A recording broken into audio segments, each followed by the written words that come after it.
بسم اللہ الرحمن الرحیم۔ اپنا نالج اسٹوڈیو میں خوش آمدید۔ ان کی گاڑیاں ٹائم پر سٹارٹ ہو جاتی ہیں، پیٹرول ختم نہیں ہوتا، بندوقیں ہر وقت ریڈی ہوتی ہیں، کرینیں ہر وقت کارآمد، دن ہو یا رات، عید ہو یا بقرہ عید، بارش ہو یا طوفان، سردی ہو یا گرمی، جب بھی پکارو پاک فوج حاضر۔ کبھی نہیں کہا جناب ہمیں تو ریٹرن آرڈر نہیں ملے، کسی نے نہیں بتایا جناب چیف صاحب سو رہے تھے، کور کمانڈر صاحب سیر کے لیے گئے ہیں، واپس آئیں گے تو فیصلہ ہوگا، پہلے ہمیں بارش سے نمٹنے کے لیے ضروری سامان دو تب کام شروع ہو۔ کبھی کوئی ہیلے بہانے نہیں، زلزلہ ہو تو سارا سامان موجود، آگ لگ جائے تو سارا سامان موجود اور فنڈز بھی موجود، سیلاب آ جائے تو سارا سامان اور فنڈز بھی موجود، کبھی کوئی شکایت نہیں کی۔ اور عجیب اور حیران کن بات یہ ہے کہ یہ سارے کام وار زون میں ہی کرنے پڑتے ہیں، بندوقیں اور اسلحہ ساتھ رکھنا پڑتا ہے، بلٹ پروف جیکٹ پہن کر ریسکیو کا کام کرنا پڑتا ہے کہ کہیں کوئی ہم وطن قریب آ کر پھٹ ہی نہ جائے۔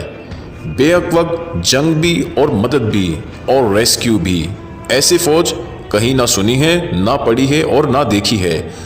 ناظرین، فوجیں امن کی ضمانت دیتی ہیں، صومالیہ کو دیکھ لو، اور دیکھنا ہو تو عراق کو بھی غور سے دیکھو، اور ہاں ملک شام کو بھی دیکھتے جاؤ، برما دیکھو، یمن دیکھو، اور زیادہ دور مت جائیں، افغانستان کو بھی تسلی سے دیکھ لیں۔ یہ فوج نہیں، یہ اللہ پاک کی نعمت ہے، یہ اللہ تعالیٰ کا احسان ہے۔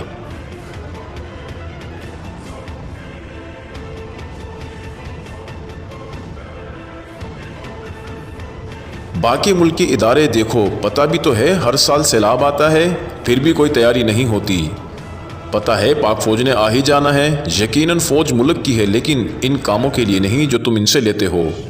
اللہ میرے وطن اور میری فوج کو سلامت رکھے۔ جن لوگوں کو پاک فوج کی تنخواہوں پر مسلسل تکلیف کا سامنا رہتا ہے، ان کے لیے ایک ہلکا سا موازنہ پیش کیا جاتا ہے۔ دنیا کے چند اہم ممالک کا فوج پر فی کس خرچہ آپ ملاحظہ کریں۔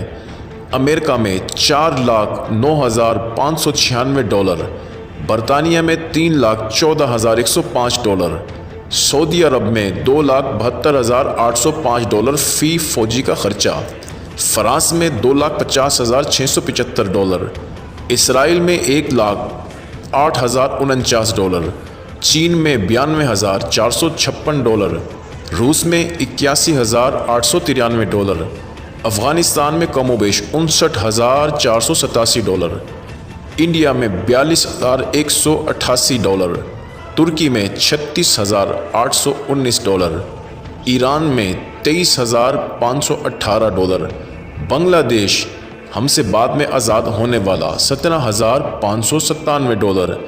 اب آئیے پاکستانی فوج کے فیکس خرچے پہ، 13,513 ڈالر۔ جی ہاں، یہ حقیقت ہے، پاک فوج دنیا میں کم ترین پیسے لینے والی فوج ہے، لیکن اپنے ان محدود وسائل میں امریکہ، روس، انڈیا اور اسرائیل جیسی طاقتوں سے ٹکر لے رکھی ہے۔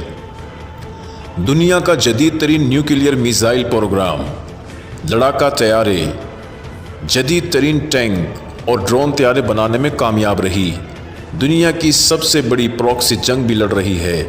لیکن جب ان بے ضمیروں سے کہا جائے کہ پاک فوج کا جوان شہید ہوا ہے تو نہایت ہی بے رحمی سے جواب دیتے ہیں، جناب تنخواہ کس بات کی لے رہے ہیں؟ پاک فوج کو 1100 ارب کے تانے دینے والوں سے سوال ہے۔ پاکستان کے ٹوٹل 5,900 ارب بجٹ میں سے 1100 ارب پاک فوج لیتی ہے، اس کے بدلے فوج آپ کے لیے کیا کر رہی ہے؟ تو سنیے، اسی بجٹ میں سے 7 لاکھ فوج کو تنخواہ دی جا رہی ہے۔ اسی بجٹ میں دنیا کی نمبر 1 انٹیلیجنس ایجنسی ISI کو چلایا جا رہا ہے۔ اسی بجٹ میں سے دشمن کی 3 خطرناک جنگی ڈاکٹرائن کا مقابلہ کیا گیا۔ اسی بجٹ میں دنیا کا 5واں بڑا نیوکلیئر پروگرام چلایا جا رہا ہے، جو بہت جلد دنیا کا 3را بڑا خطرناک پروگرام بننے جا رہا ہے۔ یاد رہے، یہی فوج ہے جس نے گزشتہ 12 سالوں میں عوام کے خاطر 15,000 جانیں دی۔ فوج تو 1100 ارب لیتی ہے، مگر ہر سیلاب، زلزلہ، طوفان اور پولیو مہم میں عوام کا ساتھ دیتی ہے۔ ذرا سوچو باقی کیا کام کرتے ہیں؟ باقی بجٹ کہاں جاتا ہے؟ باقی 4800 ارب تو آپ ہی کی جمہوریت لیتی ہے نا، یہ بجٹ کہاں لگا رہی ہے؟ اسٹیل مل پر نہ جناب، وہ تو خسارے میں ہے۔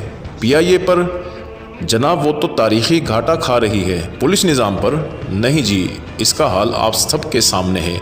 جی تعلیم پر لگا رہی ہوگی؟ جی نہیں، بالکل نہیں، مگر پاکستان کا تو 1.5 کروڑ بچہ اسکولوں سے باہر ہے۔ پھر یہ جمہوریت صحت پر بجٹ لگا رہی ہوگی؟ نہیں جناب، ایسا بھی نہیں، پاکستانی تو ہسپتالوں کے فرش پر مر رہے ہیں۔ تو پھر جمہوریت یہ بجٹ کہاں لگا رہی ہے؟